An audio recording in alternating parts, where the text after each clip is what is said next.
Entonces comencemos. ¿Dudas que tengan hasta el momento?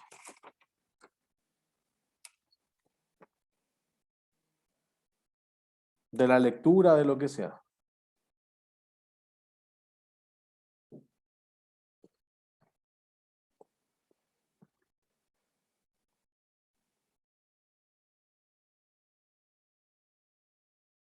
¿No? ¿Todas claros y claros? ¿Claras y claros? Ya, entonces comenzamos con la materia de bonos sobre todo. Lo que nosotros hemos visto es que vimos una primera parte que era los activos que podría tener la compañía. Luego dijimos, mira, ¿cómo podría financiar esto? Y estuvimos concentrados en las últimas 5 clases en los leasing. Pero también las empresas, sobre todo las empresas más grandes, podrían tener bonos que vender o acciones, que es lo que vamos a ver después en un par de clases más. Entonces, las empresas cuando emiten bonos, un bono es esencialmente una promesa de pagar ciertas cosas.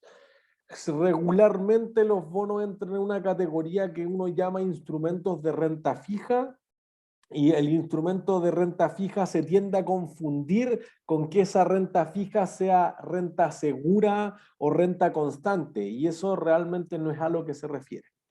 Un instrumento de renta fija como un bono o como un depósito a plazo, como un pagaré comercial, que en general son como los bonos de corto plazo, lo que más se piensa es que uno está en esta promesa, digamos, comprometiendo ciertos flujos de caja. Por ejemplo, yo te pago 50, 50, 50, 550. Listo. Eso genera entonces que la compañía que emite el bono tenga un pago fijo.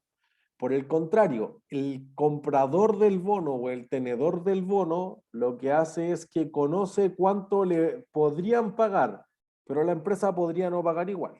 Podría volverse insolvente o entrar en default. Por ende, lo que uno está fijándose aquí es que cuando uno compra un instrumento de renta fija, conozco el cupón, que es como vamos a llamar al pago del bono. No conozco la rentabilidad. La rentabilidad varía de si yo lo aguanté hasta el final, si yo en realidad siento que hay algún riesgo de que no me pague, o me pagó 8 cupones de 10 y después la empresa quebró y pudo rescatar, no sé, un 10% de lo que me debía, etcétera. ¿Se entiende? Entonces hay que evitar esa confusión habitual de que los instrumentos de renta fija sean realmente instrumentos con alto nivel de seguridad. Podría ser, pero podría no ser. Entonces, cuando uno piensa en comprar un bono de Argentina, o un bono de Venezuela, o un bono de la Polar, o de la TAM Airlines, o de Automotora Gildemeister, o de Alsacia, o de BTR, incluso no es que sean sumamente seguros, son riesgosos, y por ese riesgo entonces tienden a darte mayores rentabilidades. ¿Se entiende? Por otra parte, los instrumentos de renta variable se refieren fundamentalmente a aquellas acciones, sobre todo, o cuotas de fondos mutuos o de fondos de inversión cuya rentabilidad no es conocida. Por ejemplo, tú dices, oye, yo compro una acción de Apple o de Amazon. Mira, Apple paga dividendos. ¿Cuánto? No sé. No conozco el pago. Amazon no paga dividendos. Ni Google, ni Netflix, ni ninguna otra compañía que sea como de alto crecimiento. Entonces, lo que tú tienes que hacer es una estimación de cuántos dividendos podría pagarme eventualmente la empresa, pero no estamos seguros de cuánto te va a pagar en realidad. Entonces, eso produce que las compañías tengan o traten de generar en principio una estimación de los dividendos, pero que esa estimación realmente podría cambiar. Entonces, por eso se habla de instrumentos de renta variable. ¿Se entiende? Entonces, bonos generalmente se habla de los instrumentos de renta fija, acciones se habla de los instrumentos de renta variable. Contraejemplo, si en realidad tú tienes que prometiste pagar 100, 100, 100, 1100 y a la empresa le va súper bien, igual pago 100 en el bono. Entonces el bono quizás no es muy distinto a lo que sería un préstamo. Si a la empresa le va muy mal, igual tengo que pagar 100, y si no pago 100, entonces, ¿qué hace el tenedor del bono? Lo vende. Lo vende. Pero ¿quién va a querer comprar un bono que no paga?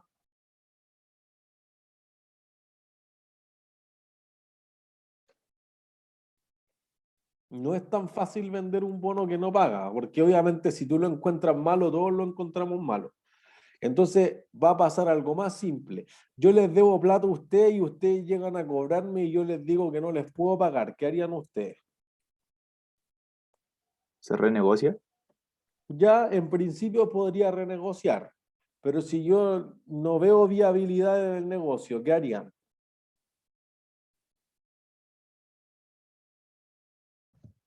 Le vio como la quiebras Eso o algo es, así. la quiebra. Por eso que los acreedores tienen un pasivo, son capaces de solicitar la quiebra cuando compran el bono, los accionistas no pueden hacer eso. Hay una diferencia esencial. Entonces, como tú solicitas la quiebra, dice, oye, bueno, si no me pago con los flujos que genera la empresa, me pago con los activos que tenga la empresa. ¿Se entiende? Entonces, eventualmente lo que uno va a decir es que podría tener con seguridad o con razonable seguridad conocido el pago, pero eso no quiere decir que te vayan a pagar a tu evento. Esto no es libre de riesgo, no lo confundamos con eso. ¿Sí?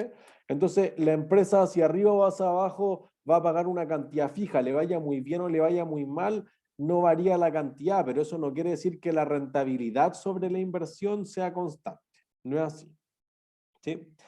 Entonces, ¿qué mercado creen que es más grande? ¿El de bonos o el de acciones? El de acciones. ¿El de acciones? Ya, eso es normalmente lo que uno cree. Entonces, fíjense, vamos a ir a la Bolsa de Comercio de Santiago para que tengan los datos como en tiempo real y veamos cómo funcionan los mercados. Entonces, aquí.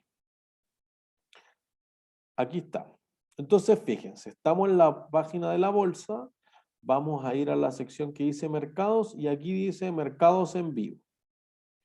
Entonces, lo que vamos a tener acá es que, fíjense, tenemos acciones aquí. Número de negocios, casi 22.000 negocios. Van cambiando los números porque está en tiempo real, ¿sí? Y se han transado 67.000 millones de pesos. Cuotas de fondos de inversión, ahí tiene 153 negocios y se han transado 2.700 millones de pesos. Esas dos cosas son las que se conocen como instrumentos de renta variable.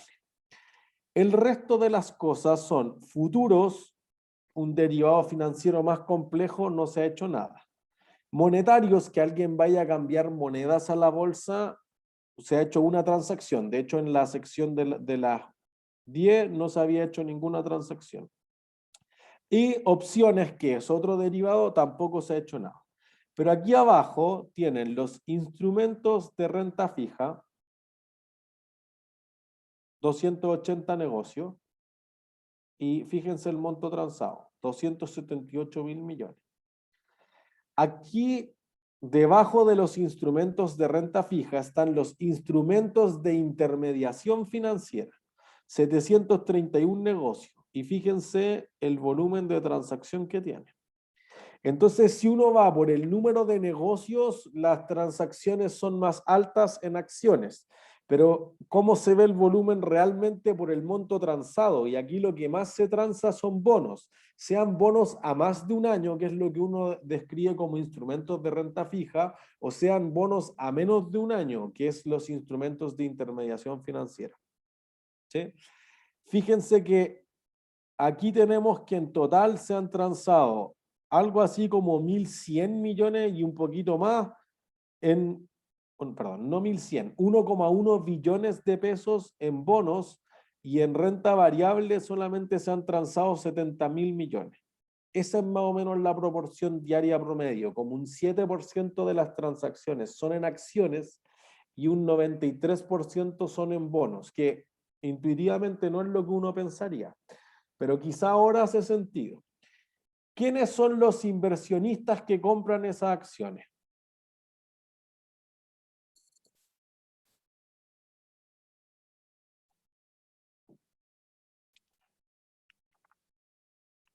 ¿Quiénes comprarán acciones en la bolsa? ¿Los corredores? Ya, pero ¿en nombre de quién cobra el corredor? De Compra el otras corredor. empresas. ¿En qué empresa?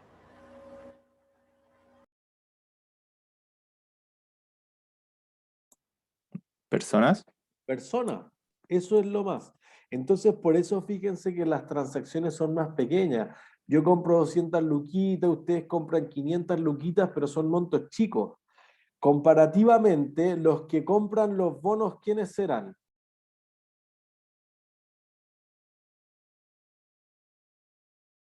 Empresa y ¿Empresa? banco, ¿no? Empresas, po. Por eso fíjense que lo que más se compra es instrumentos de intermediación financiera. Con ese ítem que tienen ahí, las empresas lo que hacen es gestionar la liquidez, la caja. Entonces tú dices, oye, mira, a mí me toca pagar los sueldos en 2 semanas más, pero ahora tengo un excedente, no sé, de 20 millones de dólares, voy a ir a comprar esto. Entonces, inclusive si te tocara mañana, digo, oye, voy a hacer un overnight, voy a comprar el jueves y voy a vender el viernes, y lo que me gane en intereses podría ser bien significativo para gestionar esto. Entonces, como son empresas, son cantidades mucho más grandes en el ticket promedio, digamos, en cada transacción, que aquí, que son los inversionistas que se conocen como el retail. Todos nosotros somos inversionistas retail, que, bueno, a menos que alguien sea millonario, que sería un inversionista de alto patrimonio, pero el inversionista como persona natural en el sentido tributario es inversionista retail. ¿Sí? Entonces, ahí tenemos la realidad de los mercados. Entonces, fíjense que esto también te va a dar una señal de cómo lo contabilizan las empresas. Cuando yo entiendo el cómo funciona el mercado, la contabilidad debería ser súper obvia. Sí, de las instituciones que compran bonos, por ejemplo, ¿quiénes serán los que más mueven esos montos? ¿Los bancos? Ya los bancos pueden ser, ¿quién más puede ser? ¿El Estado? El Estado, ya es cierto, el Estado podría invertir fondos de ahí pensiones. también. Los fondos de pensiones, por ahí va. Los AFP en el caso de Chile, o otros que estén relacionados con las pensiones, las compañías de seguro, en el caso de las rentas vitalicias. Entonces imagínense que ahora tienen algo menos por los 3 retiros del 10%, pero antes del estallido social las AFP manejaban aproximadamente 200.000 millones de dólares y las compañías de seguro unos 60.000 millones de dólares más. Entonces, lo que uno podría decir, oye, el que tiene la luca grande para mover ese mercado son justamente las AFP. Y entonces fíjense que una AFP, ¿para qué comprará un bono? Para obtener intereses. Ya, O ¿y sea, qué para hace la- con esos intereses? Volver a invertirlo, ¿no? ¿Para qué? para poder aumentar el, o sea, Para tener más plata. ¿Pero por qué, po? Para tener mejores Fíjense, pensiones. esto es como lo que les va a decir el profesor de recursos humanos o de estrategia. Oye, si la empresa declara que nuestra misión es ganar plata, nunca va a ganar plata. Aquí puede ser que ganen plata o que crezcan los fondos de pensiones, pero no es el espíritu de la empresa. El espíritu de la empresa es fundamentalmente pagar pensiones. Por ende, si tú compras un bono para pagar pensiones, fíjense que va a haber un match entre el activo y el pasivo. Tú dices, oye, yo prometí pagar un retiro programado en el caso de una FP o una renta vitalicia en el caso de una compañía de seguro. ¿Por cuánto tiempo espero pagar una renta vitalicia, por ejemplo?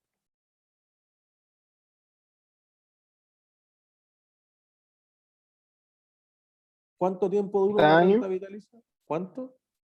30 años, 20 años. 30 años.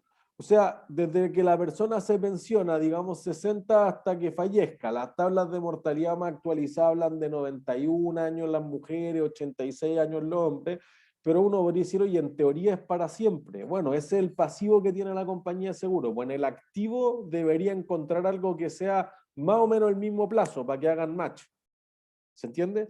Entonces, por eso que esos inversionistas, que son los que tienen las lucas grandes, es posible que sean los inversionistas que van a tener eso para aguantar al vencimiento. Por eso que cuando se habla de los pagos que realizan los bonos, se habla de los cupones. Estos pedacitos que están aquí abajo, que literalmente así se veía un bono históricamente. Cada vez son más desmaterializados, son más digitales, etcétera, pero tú tenías físicamente un papel y tenías un pedacito que era el cupón. Entonces fíjense que en este caso un bono Australia por $20 paga una tasa de 5,25% al año. Entonces eso te va a dar 1,05 dólares, 1,05 dólares, ahí está. Y entonces, ¿qué te dice? Oye, por semestre te doy un semestre 52 centavos y otro semestre 53 centavos. ¿A quién? Al que tenga el cupón. Entonces tú vas cortando este pedacito y lo llevas a donde debiese ser. En el caso de estos inversionistas que esperan muy largo plazo con esto, lo que ocurre es justamente que tú vas descuponando el bono hasta que llega el vencimiento. ¿Entiendes? En otros casos, tú podrías decir, no, pues mira, a mí me da lo mismo, yo espero que el bono suba de 20 a 25 en 2 días más y chao, vendo. Bueno, ese inversionista no es ese tipo, por eso que quizás las acciones tienen mucho más sentido. Como las acciones ven que se podrían comprar y vender todos los días en montos bien pequeñitos, ¿te interesará el costo al que compraste la acción o el precio de mercado?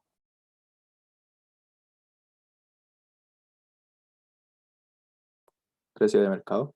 Precio de mercado. Por eso que se miden al valor razonable con algo, y eso lo vamos a discutir después. ¿Se entiende? Entonces, esa es la lógica detrás del mercado. Algunas cosas que se estilizan en el mercado, digamos, son varios detallitos. Por ejemplo, en los mercados existe el mercado primario y el mercado secundario.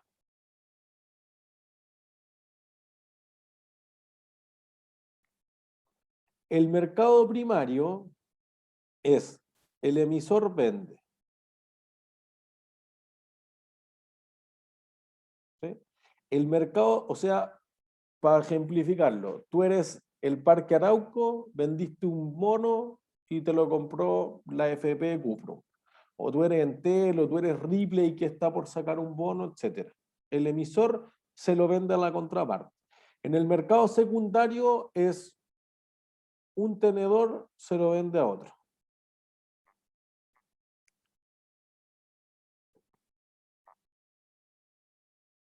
¿Se entiende? Entonces fíjense que esto genera contablemente algo. Si Entel me vende un bono a mí, ¿qué recibe Entel? Los 1.000. Un activo efectivo. Ya, efectivo, digamos 1.000. Ya, perfecto. Dado que recibió mi plata, ¿qué tiene Entel conmigo? Un pasivo, una cuenta por pagar. Pasivo, listo. Cuenta por pagar, si quieren bonos por pagar, obligaciones por bonos, pasivos financieros, obligaciones con el público, a veces las empresas, listo. Entonces, lo que produce que haya el pasivo es que haya caja de por medio. No es que yo te haya prometido, la promesa, hasta que tú no me pases la plata, se la lleva el viento. Y eso podría pasar, por ejemplo, a Casino Dreams le pasó en 2 oportunidades. La empresa lo que hizo fue, oye ya, Banco de Chile, te contrato, vamos a hacer una emisión de un bono, esto era más o menos el año 2014. Tasa 7,5%, listo. Hice un roadshow, me pasé por el mundo para que me conocieran, etcétera, o me junté con todos los inversionistas locales que lo iban a comprar, pagué los costos de escrituras legales, notaría, hice la inscripción en ese momento en la Superintendencia de Valores y Seguros, ahora en la Comisión para el Mercado Financiero. Le pagué obviamente a mi agente asesor, que era el Banco de Chile, etcétera, incurrí en los derechos de bolsa, todo. Y cuando iba a vender el bono, vi el mercado y dije, oye, 6%. Y nosotros le pusimos 7,5, es como caro. No, ya, esperemos mejor. Las tasas van a bajar, listo, me retracto, no se emite el bono, gracias Banco de Chile, aquí está en tu honorario. Trata de emitir esto 2 o 3 años después de nuevo y dice, mira, ya, vamos a emitir el bono, ahora sí las tasas bajaron hasta 5, entonces ahora es mucho más barato, este sí que es el momento, vamos a ir a las licitaciones de los nuevos casinos, vamos a necesitar esta plata. Y el Monticello le dice, fusionémonos. Ah, ya, y así el flujo de caja del Monticello. Entonces dijo, ya no necesito emitir el bono. Y entonces, de nuevo se retractó. Banco de Chile, aquí están tus honorarios, pero no se va a emitir el bono. Como nadie nunca le pasó caja a la compañía, no hay ningún pasivo. Pues no tengo la obligación de devolver algo que nunca me pagaste. Si le hubieran pagado, ya no hay vuelta atrás. Está comprometido hasta el fin de los días a tener que pagar eso.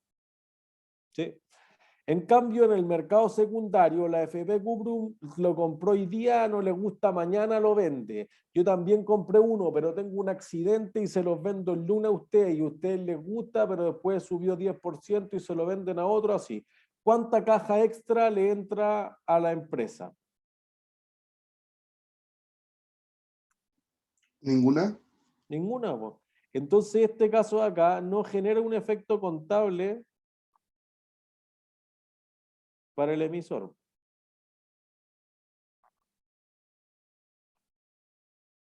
El tenedor, claro, pues la FP lo tenía por 100, lo vendió en 120, yo lo compré por 120 y después lo liquidé por 105 y perdí plata y así. Es otra idea. ¿Se entiende? Entonces, por eso es súper importante ver el mercado primario. La primera vez que el bono salió y se pasó como del emisor al tenedor, después el mercado secundario, se habla de que el bono ya está on the run, o sea, ya está corriendo en el mercado y ya no tiene nada que ver con la compañía. ¿Sí? Por otra parte, uno podría decir perfectamente, mira, el mercado se puede separar en dos tipos. Se puede separar en la parte que es de grado de inversión, y el grado de inversión tiene que ver con la calidad del bono. Los bonos deben recibir regularmente una clasificación de riesgo, y la mejor clasificación de riesgo posible es AAA. Hay agencias, igual que las auditoras de los estados financieros, que tienen que dar al menos 2 independientes una clasificación de riesgo para un bono. Entonces lo que produce eso es que tú tengas que los bonos AAA son la mejor calidad posible. Pero después tú dices, oye, quizás no es de la mejor calidad, es AA, y ahí dentro de AA yo podría encontrar los AA más, que son los mejorcitos de la categoría, y los AA menos, que no son tan buenos. Y después baja A, también hay A más, A menos, y triple B. ¿Sí? Entonces esto va AA a triple B. Van bajando las clasificaciones de riesgo. Hasta ahí es lo que se conoce como grado de inversión. De ahí hacia abajo, lo que se conoce es como grado especulativo.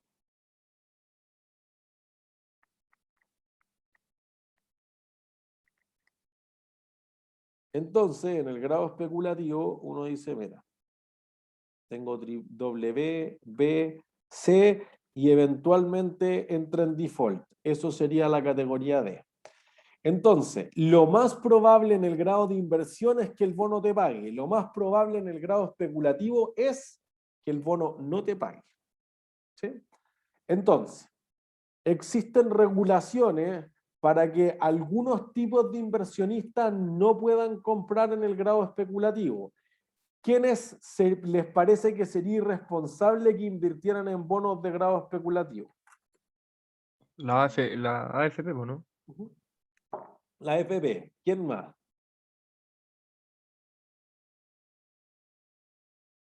Cualquier Los bancos, multimillonario, ¿no? ¿Ah? Perdón, ¿los bancos o qué más dijeron? Oye, he hecho cualquier multimillonario de estos famosos, ¿no? Pero ¿sería irresponsable que invierta acá? O sea, no sé. Los seguros. más riesgoso. Las compañías de seguro, bueno, es más riesgoso, pues hacia allá voy, pero en esta parte de acá el mercado es de este tamaño, en esta parte de acá el mercado es de este tamaño, porque acá en Chile el concepto que se ocupa es AFP-hables. Estos los pueden comprar la AFP o las compañías de seguro porque los tienen destinados a pagar pensiones, pero no puedo comprar un bono de la Polar o un bono de Argentina que capaz que no pague. Yo no puedo someter a eso a un recién pensionado. ¿Se entiende? Entonces no pueden comprar ese tipo de instrumentos. Por ende, este mercado de acá es mucho más chiquitito, es menos líquido, y lo que produce que las tasas de acá sean mucho más grandes. Por eso que en el mercado de grado especulativo a veces se ocupan distintos conceptos. Uno dice, mira, ¿El riesgo de comprar un bono de la Polar será alto o bajo? Alto. Alto. Ya, entonces si alto, ¿por qué alguien lo compraría? Porque Mayor genera- ganancia. Bueno, ganancia no es exactamente el concepto, pero está cerca. Rentabilidad, ¿o no? Eso. Por eso que este mercado se llama de alto rendimiento. Ustedes quieren venderlo bonito, hacen un fondo mutuo de puras cosas especulativas o un fondo que huele medio mal, pero por eso renta harto high yield. Pero ustedes podrían decir, oye, por eso huele mal, porque es una basura. Entonces, si tú no quieres venderlo, entonces le llaman junk bonds, los bonos basura. ¿Se entiende? Puedo verlo por el lado del riesgo, puedo verlo por el lado del retorno. Oye, ¿compraría bonos de Argentina? No, muy riesgoso. Bueno, no los compraría si me paga lo mismo que Chile, pero si me paga 20, 25, 30, 40, 50% de rentabilidad, capaz que termino comprando. ¿Se entiende? Si hay algo que se aprendió en la historia de los mercados financieros es que los mercados no tienen memoria. ¿Por qué? Porque los mercados financieros, por ejemplo, Rusia el año 97 dijo, mira, agarren este bono de Rusia y quémenlo, porque yo no le voy a pagar a nadie. Oh, pero ¿cómo? No, no sé. Si fuera una empresa normal, tú dirías, ya, pues no va a pagar, listo. Demanda, solicito la quiebra de la Polar, así que vendamos todos los activos y que esto se lleve ordenado. Y hay una ley en la ex superintendencia de quiebra, ahora de reemprendimiento y reestructuración, que dice, hagamos esto, primero le pago a los trabajadores, después le pago al fisco, después al banco, después a los bonistas, y hay un bonista que podría ser senior, tiene la mejor calidad posible, hay un bonista que podría ser junior quizá, y eso hace una diferencia significativa. ¿Sí? Entonces, uno normalmente dice, perfecto, pues, eso podría generar que se tenga o no se tenga una claridad respecto a qué pasaría si quiebro. Pero si quiebra, comillas, quiebra Rusia, ¿qué puedo recuperar? Nada. Nada, pues. Entonces Rusia dijo, mira, agarren el papel, yo no le voy a pagar nada, aquí está mi plata, pero yo no le voy a pagar a nadie. Ah, no, le vamos a hacer la guerra, no, eso no va a pasar. ¿Sí? Además, lo que va a ocurrir ahí es que, bueno, lo que ocurrió, Rusia dijo, además yo tenía la paridad de $1, un rublo, chao esa cuestión, ahora es 1 a 7, así que si algo les queda de valor, trócenlo por 7, ya no queda nada. ¿Sí?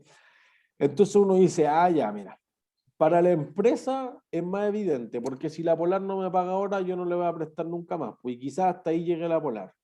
Si Rusia no me paga, el país no va a dejar de existir. O sea, la idea de la empresa en marcha y de que la vida útil de la empresa es indefinida es mucho más evidente con un país todavía. Entonces, a los 4 años, Rusia dijo, hoy necesito plata, préstenme. No, pero lo que hiciste hace 4 años, ofrezco 50%. Ah, listo, ¿dónde firmo? Todo es un problema de tasa. Riesgo-retorno. Así es la relación de las finanzas. Oye, quieren obtener retorno, tienen que correr riesgo. No hay de otra. ¿Se entiende? Y oye, es que el año pasado, no, eso es un costo hundido. Después lo van a ver mucho más en contabilidad gerencial. Oye, ¿a quién le importa eso si ya no te pagó? Pero ahora te ofrece mucho más que cualquier otro bono con el mismo riesgo. Entonces debería comprarlo. ¿Se entiende? Alguien iba a preguntar algo, creo.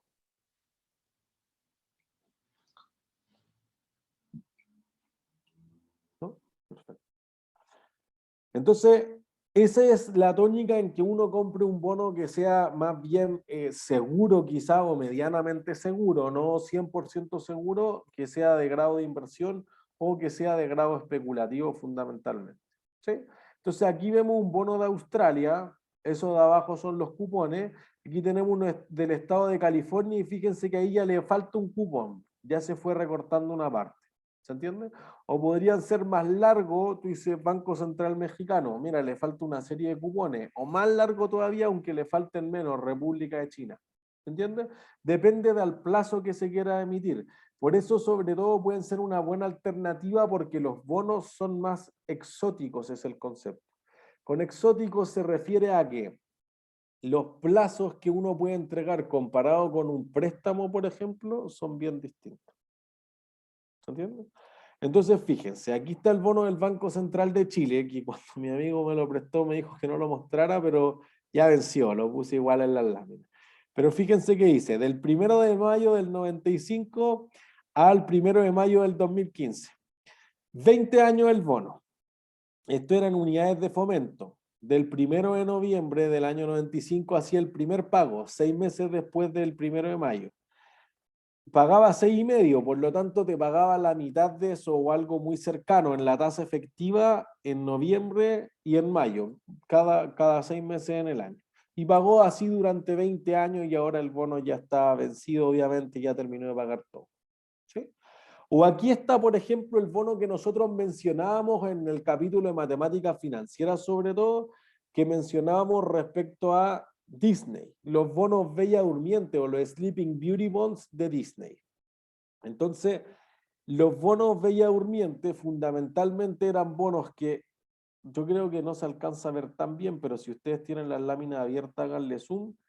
Se empezaron a ofertar en agosto del 92, porque era un bono que se iba a vender el 93. Y entonces, fíjense, eran 300 millones de dólares, era un 7,55% de interés que pagaba, y era un bono senior. ¿Qué significa esto? Yo le doy prioridad de pago a ciertas cosas. Por ejemplo, si yo tengo varios bonos, podría decir que uno se paga primero que otros y se va a volver un bono senior, que este es el caso.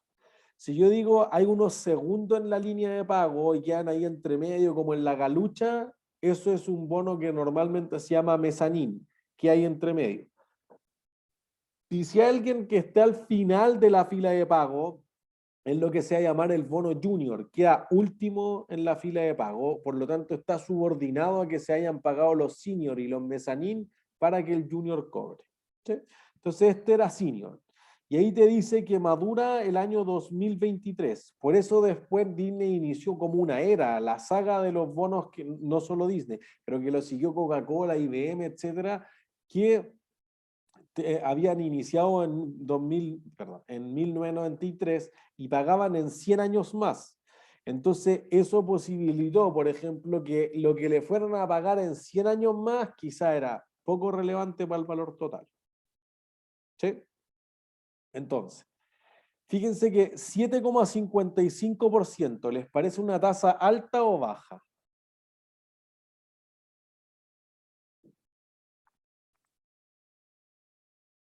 ¿Qué creen ustedes respecto a 7,55%?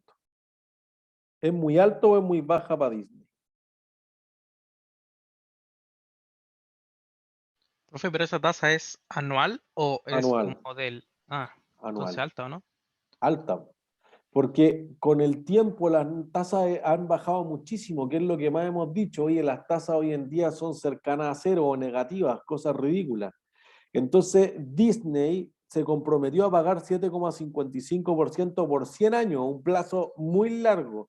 Bueno, hoy en día está pagando de más. Si las tasas hubieran subido, estaría pagando de menos. Por eso que hoy en día muchas de las empresas emiten bonos muy, muy largos, perpetuos inclusive, y yo te prometo pagar intereses para siempre. Listo. ¿Por qué? Porque las tasas son mugrosamente bajas. 0,1%, 0,2%. Entonces digo, mejor me endeudo para siempre esta tasa y quedo fijo. No es que yo emite un bono a 5 años o pido un préstamo que se renueva todos los años y el próximo año vemos. No, no vemos nada. Te pago esto al infinito y más allá. ¿Se entiende? Y si hay inversionistas dispuestos a comprarlo, la empresa se asegura de pagar una tasa sustancialmente baja por un plazo ridículamente largo.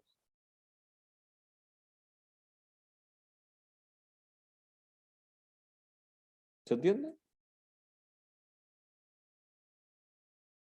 Si hay dudas, me dirían. Entonces, fíjense que por eso que los bonos que tienen plazos muy largos, por ejemplo, tienen la opción de rescate anticipado que mencionábamos al final del capítulo. Porque si tú te endeudaste al 7,55, pero hoy día te podría endeudar a 2 o a 3%, llegado, y eso es lo que va a pasar con Disney, llegado el año 2023, después de 30 años, yo puedo ir, pagar los 300 millones, emitir otro bono por 300 millones, pero que pague una tasa sustancialmente más baja. Por eso que, dado que este bono paga una tasa muy alta, la gente lo querrá o no lo querrá.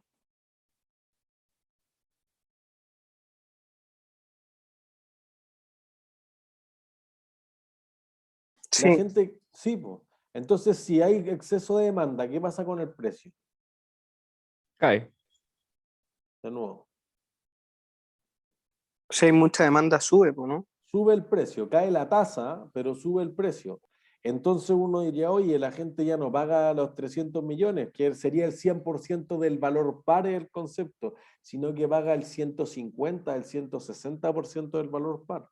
Entonces tú dirías, oye, si yo los voy y les pago 300, pero el bono vale en el mercado, fair value, digamos, vale 450, los voy a tener que compensar. O estoy pagando 300 por algo que vale 450. Ahí está el negocio para rescatarlo anticipadamente. ¿Se entiende? Entonces ahí uno tiene, fíjense que acá abajo además te da, perdí la flecha, acá. Morgan Stanley y Merrill Lynch fueron los asesores de la empresa. Aquí abajo te dice cuánto pagó en comisiones por emitir 300 millones de dólares, que allí era un bono razonable. Hoy en día 300 millones de dólares es muy, muy, muy pequeño para Disney. Entonces hoy en día venderá 3.000 millones de dólares, no sé, cosas más grandes. ¿Sí? Entonces ahí está como toda la información de cómo se podrían ir viendo los bonos. Pero, profe, una pregunta, ¿el Ujú. bono se puede vender cuando uno quiera?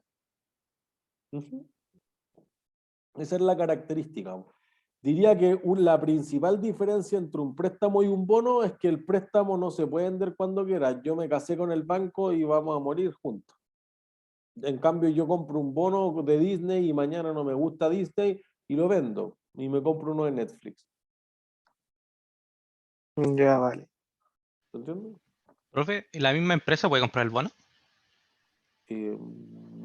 O sea, no hay una regulación que lo prohíba, pero eso sería como hacer el rescate anticipado.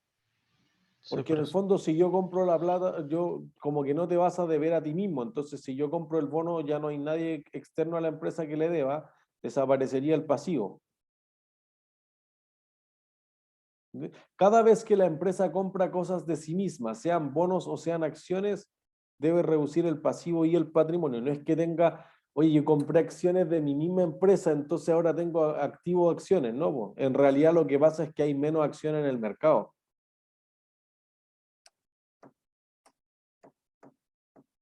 ¿Se entiende? Sí, profe, gracias. No hay de qué. ¿Dudas hasta ahí? ¿Alguien que tenga otra duda?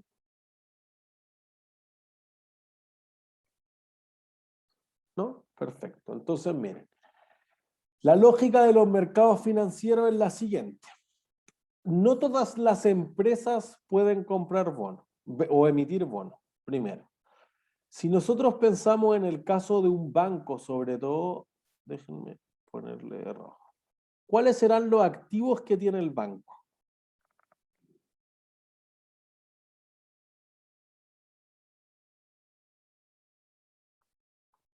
¿Cuál es el activo que tiene un banco? Efectivo. No sé si ese es tan buen negocio. Cuentas Cuentas por por cobrar. Estás por cobrar. Pues, ojo, los intereses son las ganancias que obtiene el banco. Tiene cuentas por cobrar. Por el otro lado, ¿cuáles son los pasivos que tiene el banco?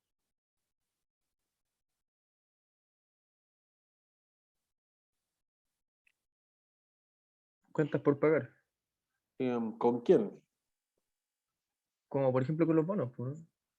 Ya puede tener bono, es cierto, pero más fácil quizás. Leasing. Pero leasing por pagar, no sé, porque podría arrendar sus locales, pero creo que no es algo significativo para los bancos. Cuenta por pagar a la gente. Ya, ¿qué sería eso? ¿Qué es lo que le debo a la gente? Plata. Es que es como, Dale, Klaus. Lo que puta, No pelees. De nuevo.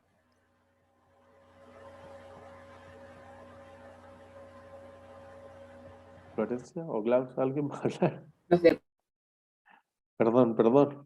Te puse silencio. los Ahora sí. depósitos.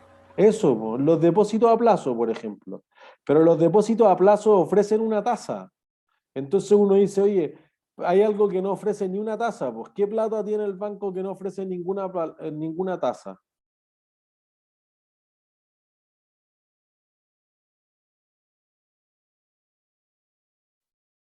¿Qué plata nuestra tiene el banco que no ofrece ninguna tasa de interés? Depósitos De las vistos, ¿no? cuentas corrientes. La cuenta corriente, pues listo, ese es el pasivo más barato que tiene el banco. Oye, yo agarro tu plata y se la presto a otra persona, no, tengo que tener algo de liquidez por si van a sacar plata al cajero automático, pero si no, el depósito a plazo, me aseguro de que no la vaya a prestar a nadie, por eso tomo el depósito a plazo y yo se la presto a alguien, ¿se entiende? Y obviamente podría tener otros préstamos con bancos internacionales más grandes, etcétera, pero el resto de lo que queda es justamente el patrimonio. Entonces, si los activos son el 100%, ¿cuánto creen que de ese 100% está financiado con pasivo? Porcentualmente. El 80. Más que eso, ¿El 90? Un 90. el 90. Y eso quizás es poco ahora, por ende el patrimonio te queda 10%. En la crisis subprime, por ejemplo, Lehman Brothers, la quiebra más cara del mundo, tenía 97% de pasivo y 3% de patrimonio. Por ende, la proporción entre pasivo a patrimonio era 33 veces. Si el activo bajaba más de 3%, entonces la empresa quebraba. Y hay películas sobre eso, Margin Call, llamada de margen, justamente retrata esa situación, que antes de el día de la quiebra, alguien se da cuenta que los últimos 6 meses podría haber quebrado todos los días. Bueno, yo no puedo tener un banco que esté al borde de la quiebra todos los años, o todos los días inclusive. Entonces, para darle estabilidad sobre todo, se diseñaron después de la crisis subprime, la idea de que Basilea III, que es la nueva regulación, los bancos no puedan tener tanto. O sea, dicen, mira, yo diría que en Chile sobre todo más 95,5% es la proporción.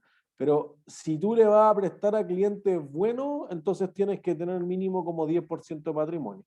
Si tú le vas a prestar a alguien que tiene muy mala calidad crediticia, entonces se tiene harto riesgo de incobrable, pero seguro que le va a cobrar una tasa de interés más alta, entonces fíjense que voy a tener que poner más patrimonio. Ah, si no es negocio. Mi negocio no es poner patrimonio. Por eso que cuando las empresas, por ejemplo, o los bancos están 95%, 5% acá, el 5% restante es lo que se llama como encaje, y eso va al Banco Central, y el Banco Central te da una tasa de interés inclusive y todo. Pero si el banco comercial nunca presta su plata, presta la plata de otras personas, y eventualmente si se mete en un problema, entonces el Banco Central te va a empezar a transferir esa cantidad, inclusive a una tasa de facilidad permanente, que la tasa de facilidad permanente es lo siguiente. Está la tasa de política monetaria, la TPM. Y uno dice, mira, si tú te sobra plata, tú le puedes pasar plata al Banco Central y el Banco Central va a recibir eso, que es la tasa de captación, perdón, a la tasa de política monetaria menos 0,25%. Si a ti te falta plata y necesitas que el Banco Central te preste, ellos te van a prestar a la tasa de política monetaria más 0,25%. Y entonces tu negocio es que, y por eso se ha dado que desde la crisis de los bancos en los años 80, casi 40 años, no haya habido una quiebra, es que yo tengo retenido tu patrimonio, entonces tú no puedes prestar todo y si queda la embarrada me arranco. No pasa eso.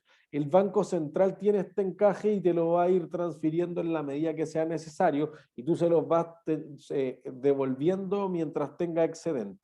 Y justamente ahora esta idea del capital basado en riesgo, mientras más riesgo tenga en las cuentas por cobrar, o sea, dado lo que dijimos recién, si tú no le prestaste al cliente AAA, le prestaste al cliente A o W o C y al más piñufla, entonces tú tienes que poner mucho más patrimonio. Y como tienes que sacar la plata de tu bolsillo, si el cliente no paga, pierdes tu plata, entonces vas a tratar de evitar de prestarle a esos clientes, que el concepto en Chile que se ocupa es que sea muy pringoso, que en el fondo el cliente tiene una alta probabilidad de volverse incobrable. ¿Sí? Entonces, fíjense que aquí el negocio del banco no es prestar su propia plata, es ir a los mercados de capitales y tomar los fondos a una tasa. Entonces voy a ponerle tasa de captación, por ejemplo. ¿Sí? Perdón, ¿hasta ahí alguien tiene una consulta?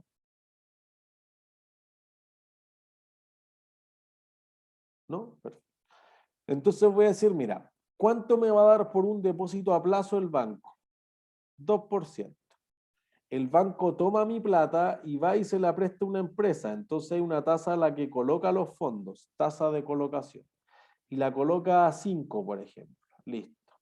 Ese diferencial es lo que se conoce como el spread bancario. Entonces se está ganando un 3%. Lo que sería el margen bruto para una empresa común y corriente es aquí ese spread. El net interest margin, que le llaman en inglés, el NIM. 3%. ¿Se entiende? Entonces tu negocio es prestar todo lo que puedas porque en eso te va a ganar el 3% de margen. ¿Mm? ¿Dudas hasta ahí? Profe, ¿y estos mercados de capitales qué serían? Como el Banco Central. Buena pregunta. Los más grandes ya los nombramos, la FP y las compañías de seguro. Esos son en el fondo los que tienen la plata de los ahorrantes. Pero podrían ser otros bancos, seguros que sí. Podrían ser los family office, que son en el fondo grandes empresas con patrimonios que tienen, no sé, super dividendos le han pagado a su empresa y que ahora tienen que invertir esa masa patrimonial en el fondo. O, por ejemplo, podrían ser cosas más sofisticadas, los fondos de cobertura o hedge funds. O podría ser, por ejemplo, en el caso de Chile, un inversionista que se llama el NIM. Los no institucionales, falta espacio, pero ahí dice no institucionales, de montos significativos. Entonces, esos NIMs es algo que en todo el mundo se conoce como alto patrimonio. Oye, yo voy a comprar 5 millones de dólares. No es lo mismo que entre todos juntáramos, no sé, 10.000 dólares a que alguien vaya e invierta 5 millones de dólares. ¿Se entiende? Entonces eso puede hacer una diferencia bien significativa de que estos inversionistas van a comprar los depósitos a plazo, los bonos, lo que ofrezca el banco toma la plata, se la pasa a una empresa y se gana la diferencia por intermediar esos fondos. ¿Se entiende? Entonces, no todas las empresas son capaces de emitir bonos. ¿Por qué? Porque tú dices, oye, mira, como el banco a mí me paga 2 a FP Cuprum y tú, Metro, le tienes que pagar 5 al banco, mejor vamos y nos juntamos. Entonces tú recibís 2, yo pagaba 5, encontrémonos entre medio y esto es 3,5. El Metro queda, o Entel o cualquier empresa, queda pagando menos intereses, por lo tanto puede desarrollar más proyectos. El fondo de pensiones queda recibiendo más intereses, por lo tanto mejora las pensiones. Eso podría ser bien virtuoso. De hecho, a los que les gusta más la economía, existen varios estudios que indican que en el fondo, mientras más fondos de pensiones sean privados, como en el caso de Chile, la AFP, o sean públicos, como el caso de Noruega, inviertan en la misma economía, más va a ser el crecimiento del Producto Interno Bruto. Entonces, podría haber una ventaja súper grande en saltarse al banco. No todas las empresas se van a saltar al banco por millones de razones, pero una de las esenciales es que emitir un bono es caro. Si yo quiero emitir un bono, hay que hacer todas las cosas que dijimos. Un roadshow, pasearme con los gerentes más importantes, hoteles, salones de conferencia, ir al Chile Day, listo.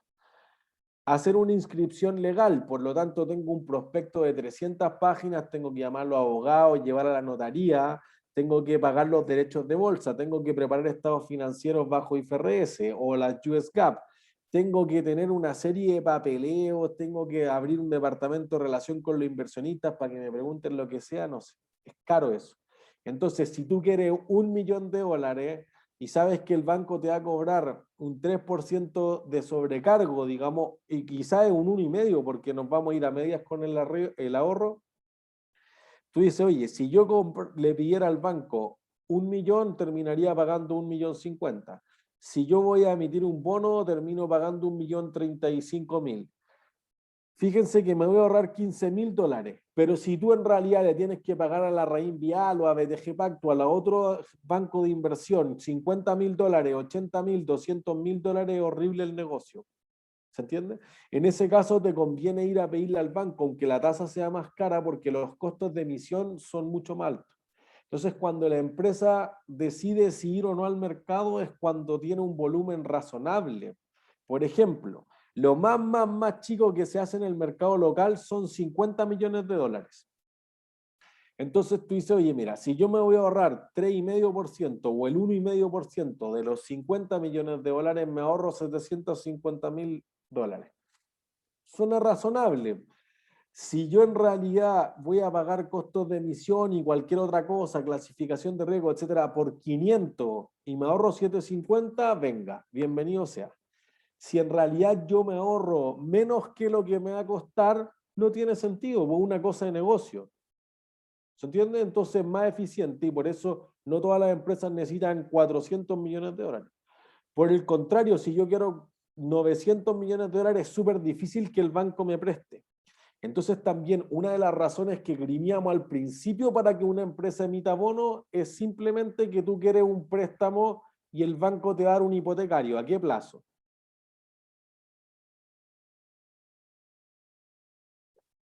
¿A qué 20 plazo años. máximo? 30 años. Y entonces tú dices, oye, yo voy a construir una central hidroeléctrica. Tengo que comprar el terreno, mover a la gente de casas, inundar un valle, construir una presa, poner a funcionar las turbinas, etcétera, y que esto sea un negocio rentable. Chuta, me voy a demorar 20 años. No te puedo pagar al tiro. Pero el banco no, pues cuota fija, todos los meses tenéis que pagarme. No está ni operando el negocio. Bueno, esa es la gracia de un bono.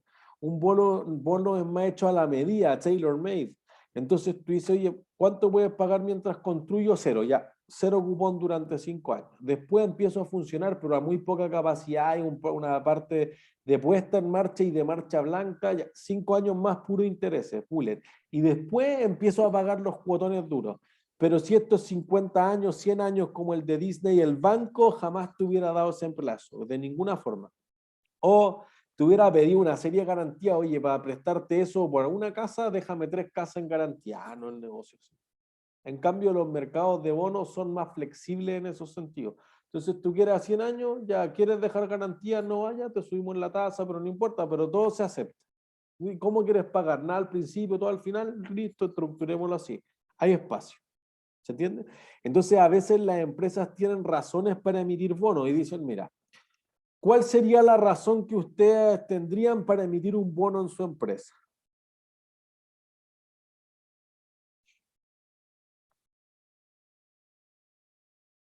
¿Por qué venderían $400 millones en bonos?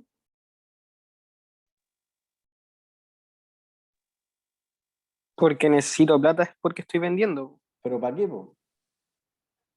¿Algún proyecto Ah, nuevo? Eso, Para crecer. hacer un proyecto, listo. Antes de cualquier asiento, pensémoslo con lógica de comercial nomás. Hacer proyecto, listo. Es una razón. Por lo tanto, cuando tú vas a pedir plata, dices, oye, esto es lo que vamos a hacer con la plata. ¿Qué otra cosa podría ocurrir con la plata procedente del bono?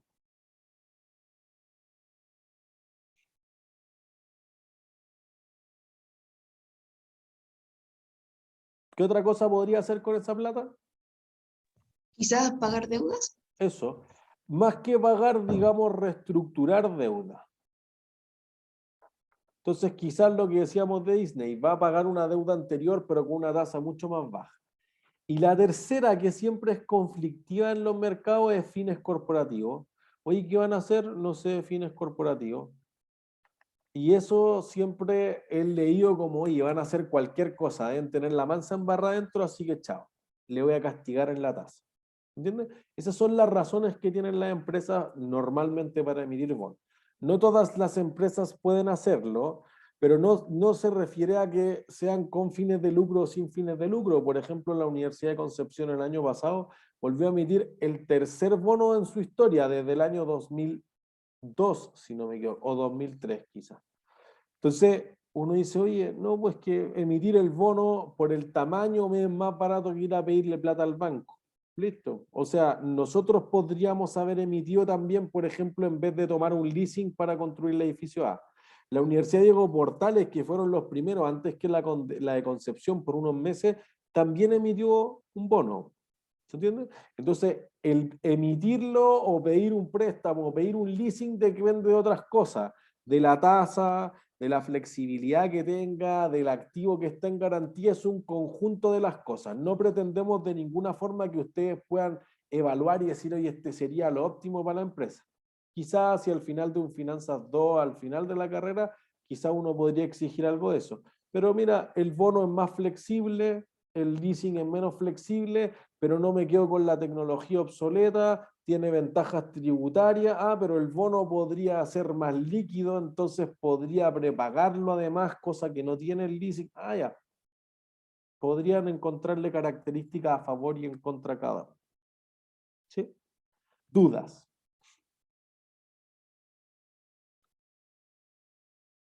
¿No hay dudas? Excelente. Entonces, ¿qué implica para el emisor del bono? El emisor recibe el efectivo y por ende tiene una obligación. El tenedor del bono tiene una cuenta por cobrar y entrega efectivo. ¿Se entiende? Entonces yo tengo ese pasivo con la empresa y si la empresa entra en default o cesación de pago o concurso de acreedores, que son todos sinónimos para quebrar, entonces el bonista puede ir a solicitar al tiro, oye, a mí me deben plata, mira todo esto, hay que quebrar la empresa, hay que reventarla. ¿Se entiende? Entonces, entra a caja la empresa, toma la obligación por leasing. ¿De qué dependerá la tasa de descuento que se aplique de eso? Por dos cosas. Hay un valor del dinero en el tiempo, el mínimo. ¿Cuál será el bono menos riesgoso de toda la economía? El AAA. Ya, pero ¿quién será AAA? El Banco Estados Central. Unidos. El Banco Central. Estados Unidos más o menos, una clasificadora le da AA más desde el 2011, la otra le dan AAA, entonces está como ahí en el limbo. Pero ¿por qué el Banco Central es el más seguro de todos?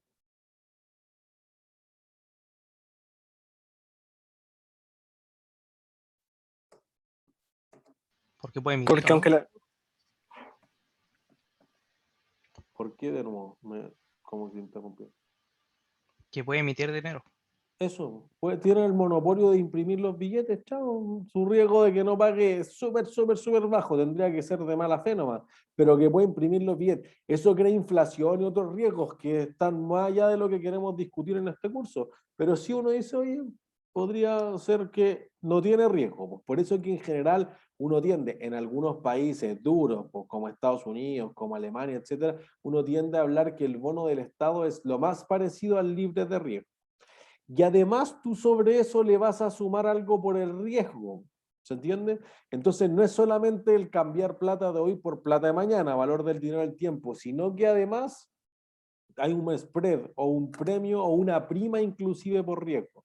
Entonces tú dices, oye, el Banco Central paga 3% en pesos, listo. Entonces Agua Andina tendrá que pagar 4, 5, 8, 20, no sé, pero hay este spread o este adicional solamente por soportar el riesgo que una empresa o una entidad que no sea el Banco Central tiene un riesgo de no pago que es importante. Mientras más alto sea, más mala es la clasificación de riesgo y más alta va a ser la tasa o el spread que está pagando por ese bono. ¿Sí? ¿Dudas?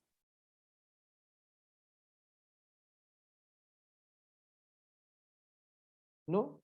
¿Todas claras y todos claros? Sí, profe. Perfecto. Les devuelvo todos los minutos que les he robado durante el semestre entonces. Ha sido todo por hoy. Que estén súper bien. Buena semana de pausa. Chao, chao. Nos Profe, vemos. gracias. Gracias. Gracias.